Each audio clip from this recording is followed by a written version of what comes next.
최근에 조서환 씨라고 그 모티베이터, 동기를 부여하는 사람, 동기부여자인데요. 이분의 영상을 한번 봤습니다. 아무래도 이 동기부여를 하는 사람이다 보니까 굉장히 에너지도 넘치고 표정도 밝고 아주 자신감이 충만했습니다. 근데 얘기를 좀 들어보니까 이분이 그럴 수 있는 상황과 형편이 아님에도 불구하고 그 상황을 극복해서 자신의 인생을 아름답게 꽃피운 분인데요. 왜냐하면 여기 충남 청양 출신이더라고요. 아주 시골에서 자라서 열심히 공부해서 이제 대학을 들어가고 또 대학을 졸업한 후에 어머니가 너는 좀 장군이 되었으면 좋겠다. 그래서 이제 장교로 소위를 달고 군대에 갑니다. 근데 소대장으로 복무하고 있는데 수류탄 폭발 사고로 수류탄이 이렇게 잘못 이렇게 터져가지고 자신의 손 위에서 터진 거예요.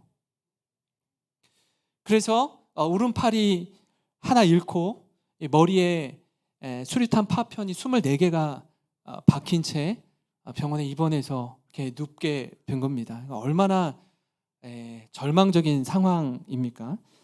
손을 잃고 나서 이 좌절과 시리에 빠진 겁니다. 그러니까 더 이상 이게 내가 살 의미가 있나, 가치가 있나, 용기가 나지 않는 겁니다. 이렇게 생각이 들죠. 이렇게라도 살아있는 게 기적이기는 한데 앞으로 어떻게 살아야 되는지 너무나 막막했다라고 합니다. 그러니까 좌절이 너무 커지다 보니까 이런 생각이 드는 거야. 차라리 이 수류탄이 터질 때 그냥 죽었더라면 그게 더 낫지 않았을까 하는 마음까지 들더라라고 이야기하더라고요. 근데 이 위기일발 직전에 자신을 살려주신 분이 하나님이라는 것을 깨닫고 나서 그가 생각을 전환하기 시작했습니다. 전혀 새롭게 생각하게 된 거예요. 다시 일어나야 되겠다. 상황은 전혀 달라진 게 없는데 자신이 바꿀 수 있는 한 가지 뭐죠? 생각을 바꾼 겁니다. 저는 이 대목이 눈에 확 들어왔어요. 왜냐하면 생각을 바꾼 후에도 여전히 어려움은 그대로입니다. 근데 그걸 어떻게 돌파해 가는지, 그 마음의 생각이 어떻게 그를 새롭게 하는지를 보여주기 때문에 그런데요. 이 의과사 제대하고 전역한 후에 영문학을 대학에 이제 전공을 해가지고 이제 기업들의 문을 두드립니다. 근데 여지없이 계속 떨어지는 거예요. 떨어지는 이유가 뭐냐면 이 팔이 없다라는 것 때문에 떨어지는 거예요.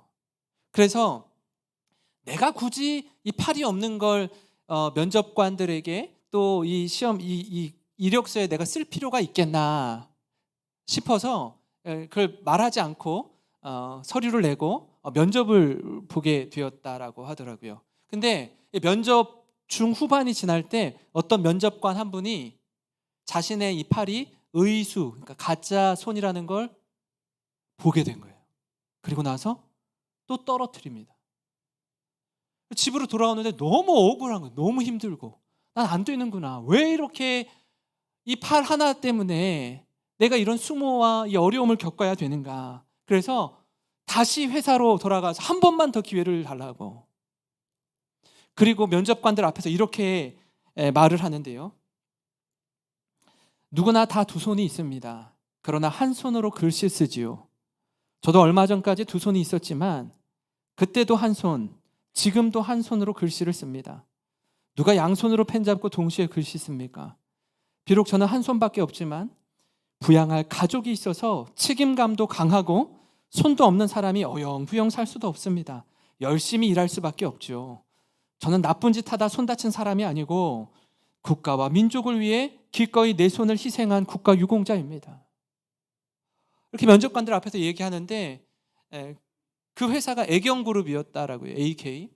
애경그룹의 회장인 정영신 회장님이 그에게 기회를 주고 합격 통지서를 전보로 이제 받게 됩니다.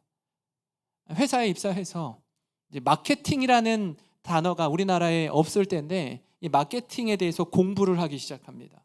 유학도 가고요. 또 세계 유수의 기업들에 들어가서 근무를 하게 되고 이 일에 1인자가 됩니다. 이분이 만든 몇 가지 광고 카피가 있는데요. 여러분 그 2080 치약 아세요? 2080?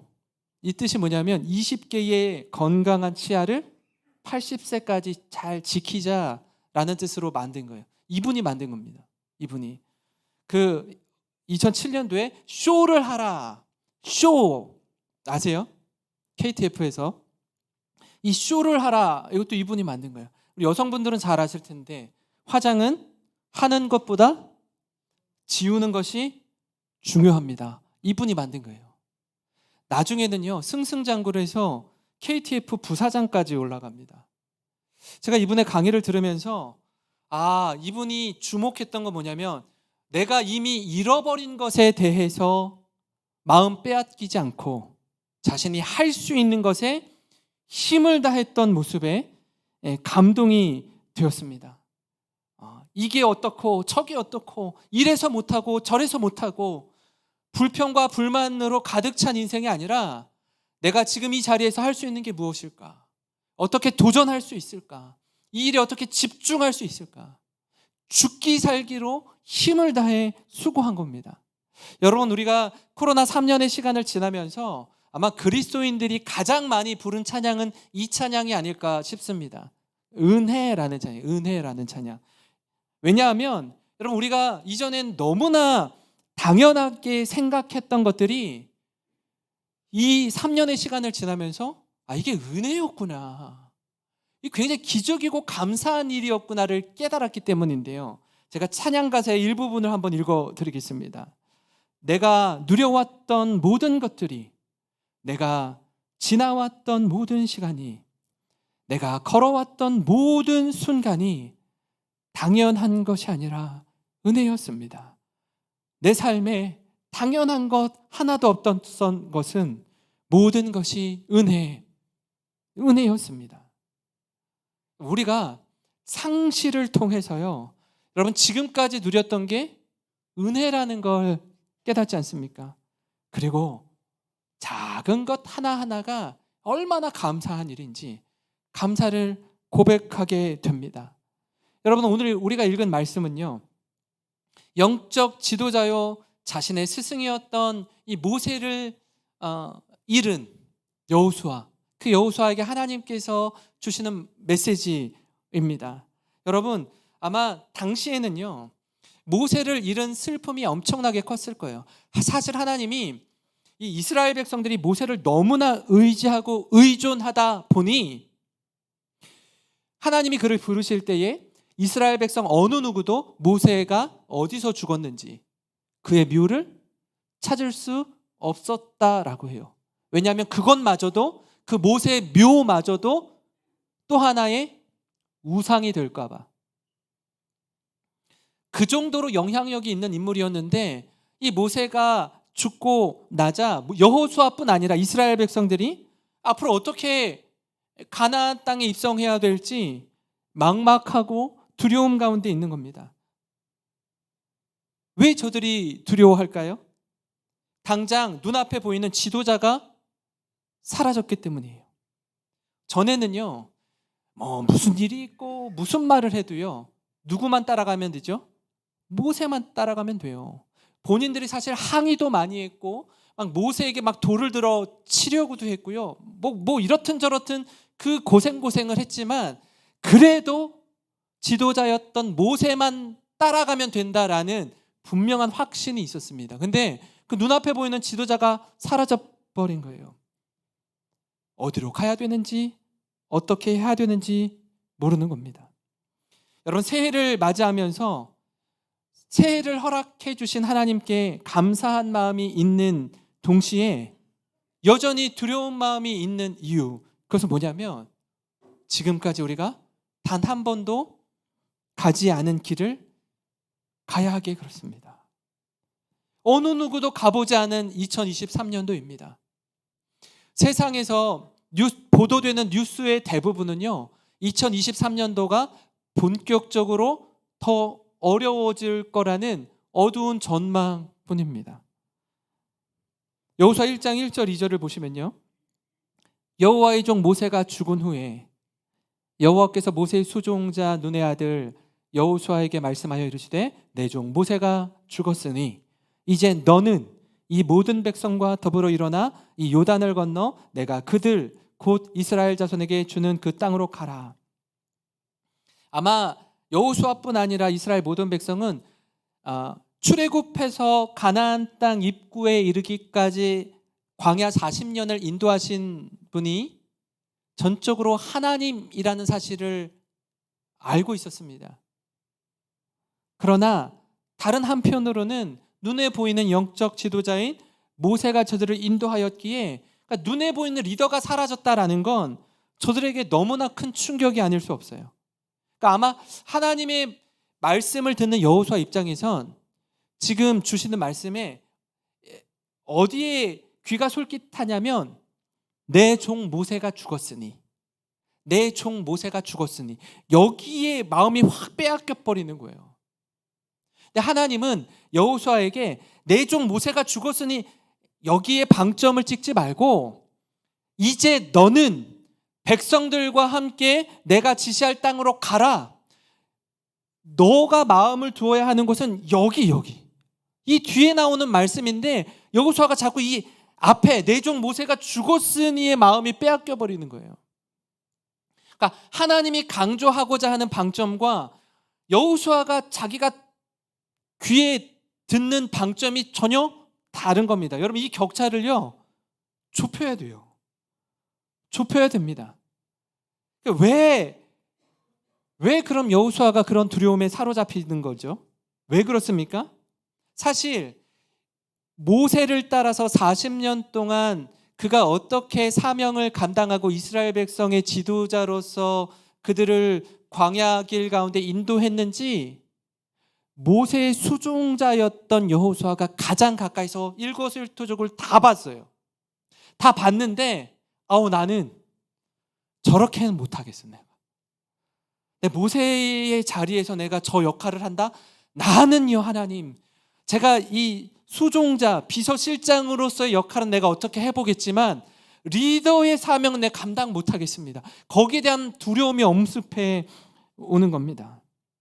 근데 하나님은 너는 내가 너희에게 주는 땅으로 가라라고 말씀하고 있습니다. 여러분, 우리도 여호수아처럼 이런 일들을 지난 시간 경험을 한 분이 계시고요, 지금 경험하고 있는 분이 계시고, 이제 마치 이런 자리에서 여호수아의 심정을 가지고 새로운 사업을 도전하거나 새로운 학교에 들어가거나 새로운 직장 생활을 하시는 분이 계셔요. 두려워요, 두려워. 왜냐하면 과연 내가 잘할 수 있을까? 해보지 않은 일인데 이게.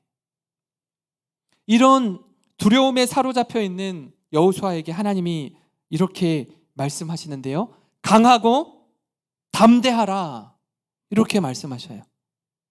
무려 3번이나 그렇게 말씀하십니다. 6절을 보시면요, 강하고 담대하라. 7절에는요, 오직 강하고 극히 담대하여. 9절에도요, 내가 내게 명령한 것이 아니냐, 강하고 담대하라. 그러면 하나님이, 여러분, 여호수아가 잘 못 듣습니까? 못 알아듣습니까? 그래서 계속해서 3번이나 반복하면서 강하고 담대하라고, 극히 강하고 담대하라고 3번이나 말하는 이유가 뭐죠? 왜 이렇게 하나님이 여호수아를 향해서 강조하면서 강하고 담대하라고 말할까요? 그만큼 여호수아가 두려움에 벌벌 떨고 있기 때문입니다. 얼마나 떨고 있는지, 강하고 담대하라고, 두려워하지 말라고 그렇게 이야기하는 겁니다. 그러면 리더의 부재 속에 이제 여호수아가 모세의 바통을 이어서 리더가 된 그 자리에서 강하고 담대할 수 있는 이유가 무엇입니까? 첫 번째로요, 하나님께서 나와 함께 하시기에 그렇습니다.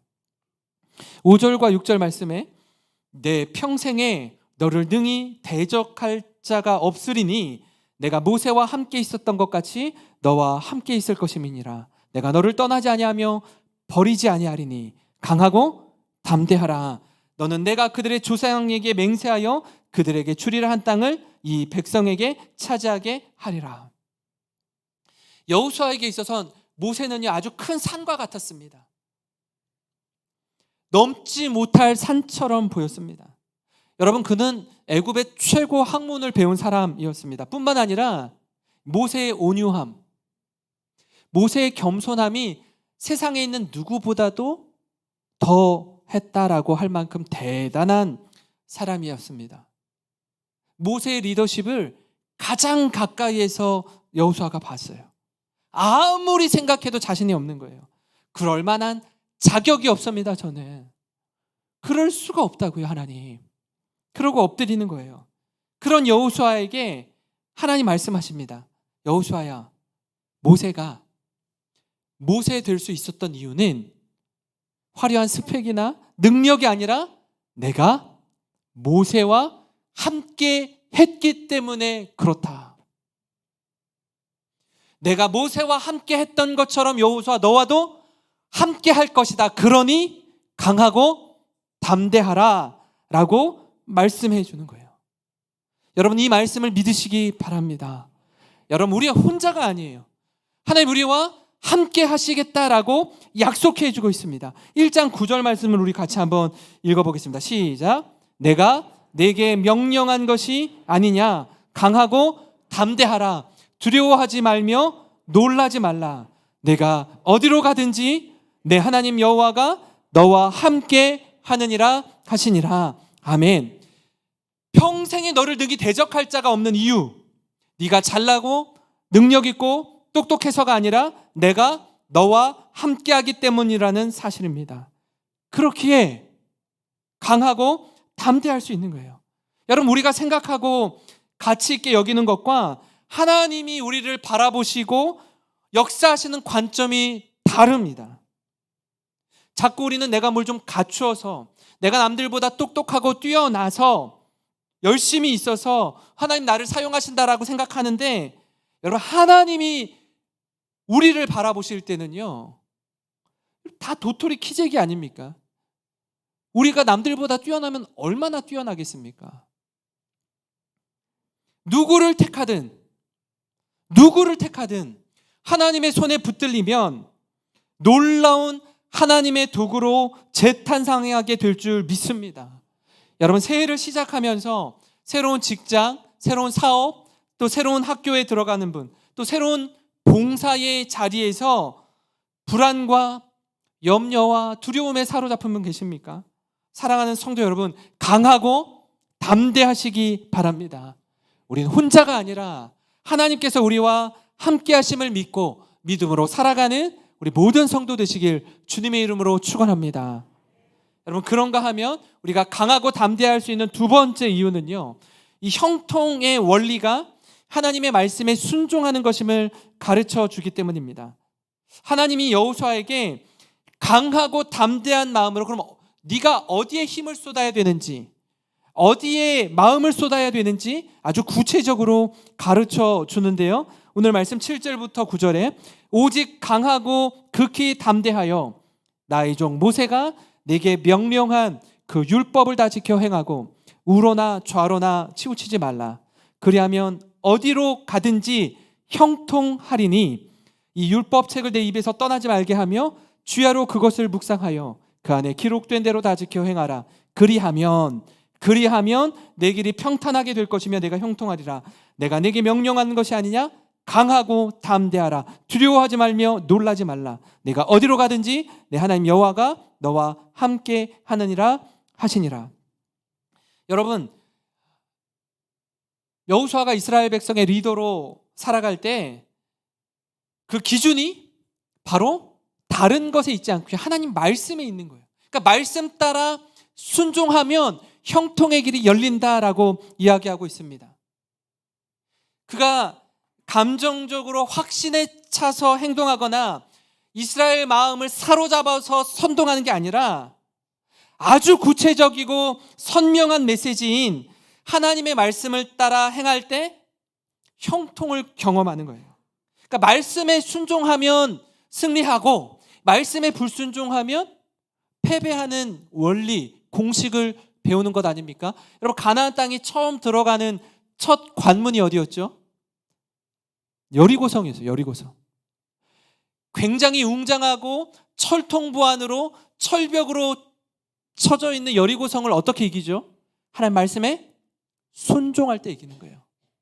저들이 보기에 이 정도는 2, 3천 명만 데리고 가도 싸워도 충분히 이길 만한데 했던 아이성 전투에서 여지없이 패배합니다. 왜 그렇죠? 말씀에 불순종했기 때문이에요.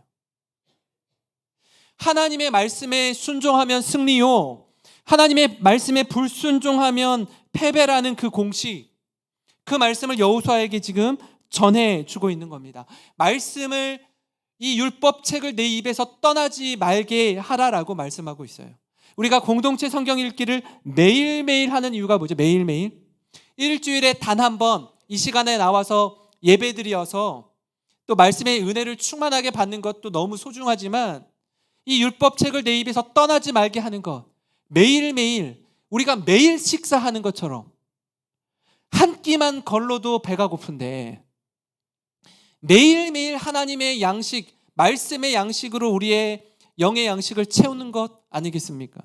영적인 영양실조에 빠지는 게 아니라 영적으로 풍성한 유익을 누리는 겁니다. 우리가 새해 공동체 성경 읽기를 시작하면서 많은 분들이 참여하고 계시는데요, 제가 이렇게 성경을 듣고 눈으로 보고 읽으면서 이렇게 보니까 너무나 생생하더라고요. 생동감이 있더라고요. 사실 이 족보 이야기 나오면 이 사람의 이름이 말하기도 힘든, 발음하기도 힘든 이름들인데 한쪽 면에다가 어떻게 해요? 누가 누구를 낳고를 다 표로 하나하나 보여주니까 훨씬 더 읽는 게 좋더라고요. 귀에 쏙쏙 잘 들어오는 것 아닙니까? 그렇게 하나님의 말씀을 우리 입에서 떠나지 않게 하는 겁니다. 그리고 주야로 묵상하는 거예요. 우리가 지난 시간에 이 묵상에 대한 뜻을 배우지 않았습니까? 작은 소리로 읊조리는 겁니다. 머릿속으로 계속 떠올리는 거예요. 말씀을 암송하는 겁니다. 사자가 먹이를 움켜쥐고 으르렁거리듯이 너무나 그 말씀을 사랑하고 좋아하는 겁니다. 제가 오늘 공동체 성경 읽기 오늘 말씀, 창세기 말씀을 보다가 이 묵상이라는 단어가 또 나오더라고요. 어디서 나오냐면 아브라함이 종을 이렇게 보내잖아요. 자기 고향으로 보내서 그곳에서 이제 리브가를 데리고 종이 고향 이제 집으로 돌아오는 길에 이삭이 들에서 묵상하다가 리브가가 오는 걸 봅니다. 리브가가 오는 걸 보고 결혼하죠. 하나님의 말씀을 묵상하는, 이 말씀을 통해서 깨닫게 되고 늘 알던 말씀인데, 늘 보던 말씀인데 참 놀라운 건 뭐냐면 볼 때마다 새로운 사실을 깨닫게 해주시는 은혜. 여러분, 그 깨달은 대로 우리 삶에 적용할 수 있는 것 아닙니까? 우리 삶이 말씀을 통해서 풍성해지는 겁니다. 그래서 이게 혼자 하면 힘든데, 혼자 하면 멀리 가지 못하는데 공동체로 같이 하는 거예요. 다락방 소그룹에서, 가정별로, 주일학교에서 함께 발맞추어서 나가는 겁니다. 제가 말씀드렸잖아요. 우리가 유튜브 이 알고리즘 따라서 보면 1시간, 2시간 그냥 훌쩍훌쩍 갑니다. 그냥 그 시간을 10분, 20분을 내서 말씀을 보는 거예요. 말씀을. 우리의 마음을 새롭게 말씀으로 기경하는 겁니다.